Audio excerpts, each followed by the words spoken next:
कर्ज तले दबी telecom company Vodafone idea FPO के जरिए 18,000 करोड़ रुपए जुटाने में सफल रही है। इस मोटी पूंजी जुटाने के बाद अब बड़ा सवाल ये पैदा हो रहा है कि क्या देश की एक बड़ी टेलीकॉम ऑपरेटर अपने सर्वाइवल की जंग जीत पाएगी।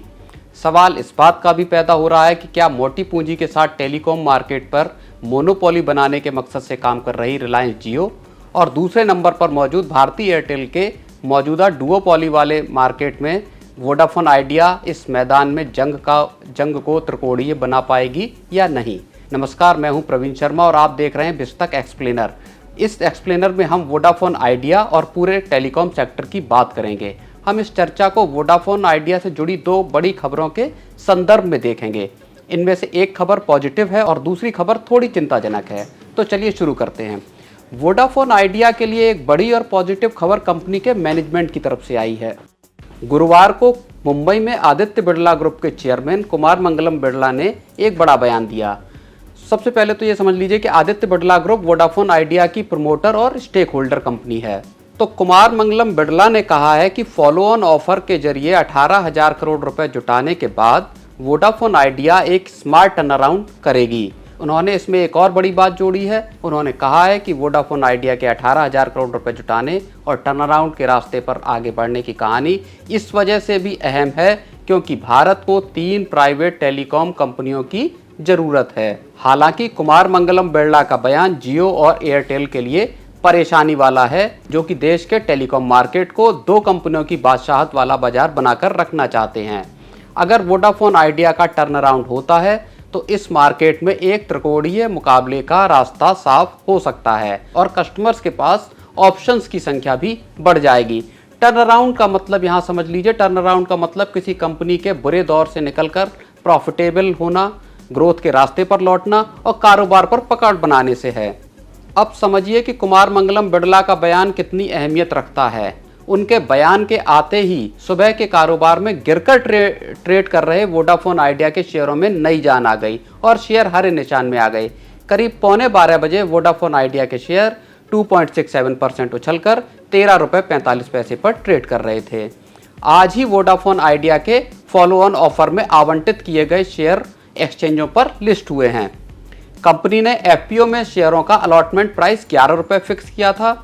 इसके शेयर कारोबार के दौरान 14 रुपये 40 पैसे के हाई तक गए हैं। तो इस हिसाब से देखें तो जिन्हें एफपीओ में शेयर अलॉट हुए हैं उन्हें 25% से ज़्यादा का फायदा एक झटके में हो गया है। हालांकि इस साल की शुरुआत से अब तक वोडा आइडिया का शेयर करीब 21% लॉस में है।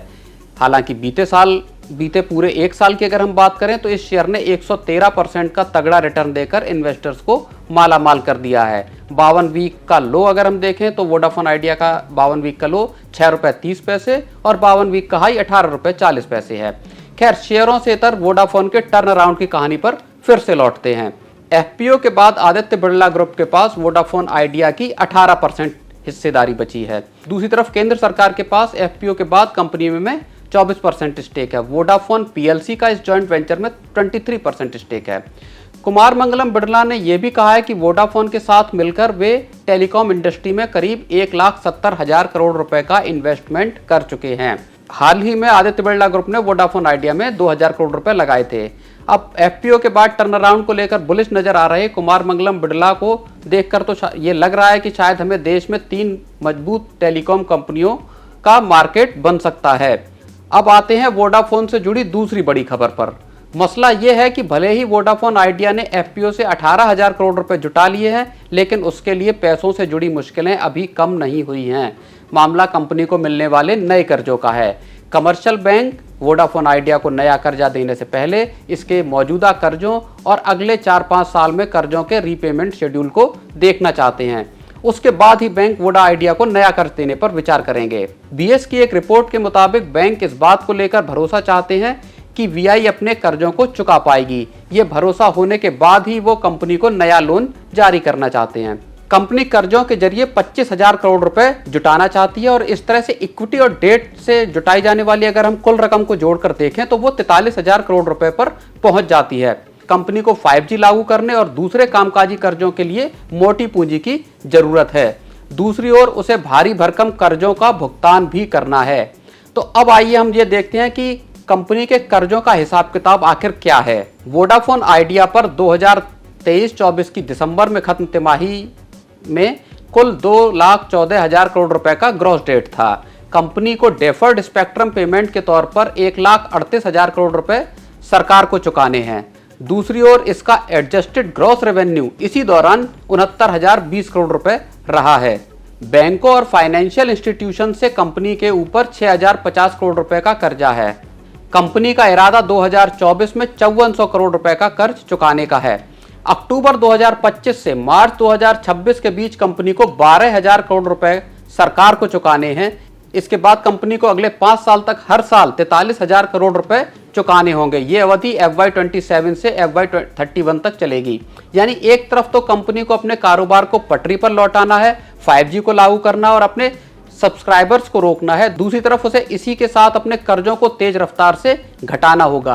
अब कुमार मंगलम बिड़ला वोडाफोन आइडिया के टर्नअराउंड को लेकर आश्वस्त नजर आ रहे हैं, लेकिन टर्नअराउंड की ये राह उतनी आसान भी नहीं है। देखना यह होगा कि क्या जियो और एयरटेल के दबदबे वाले बाजार में वोडाफोन आइडिया मुकाबले को त्रिकोणीय बना पाएगी या नहीं। बिस्तक की ये खास पेशकश आपको कैसी लगी, हमें कमेंट करके जरूर बताएं और बने रहें बिस्तक के साथ। बिस्तक आपके लिए लाया है प्रीमियम मेंबरशिप प्रोग्राम, जहां आपको मिलेंगे कई सारे फायदे, जिनमें मार्केट न्यूज़लेटर, लाइव चैट पर आपके सवालों के सबसे पहले जवाब, मार्केट आउटलुक, वीकेंड पर मार्केट स्कैन, एंकर्स के साथ चैट और भी बहुत कुछ। इस प्रीमियम सब्सक्रिप्शन में 3 तरह के प्लान्स हैं, सिल्वर, गोल्ड और प्लैटिनम, जिनकी शुरुआत मात्र 159 रुपए महीने से होती है।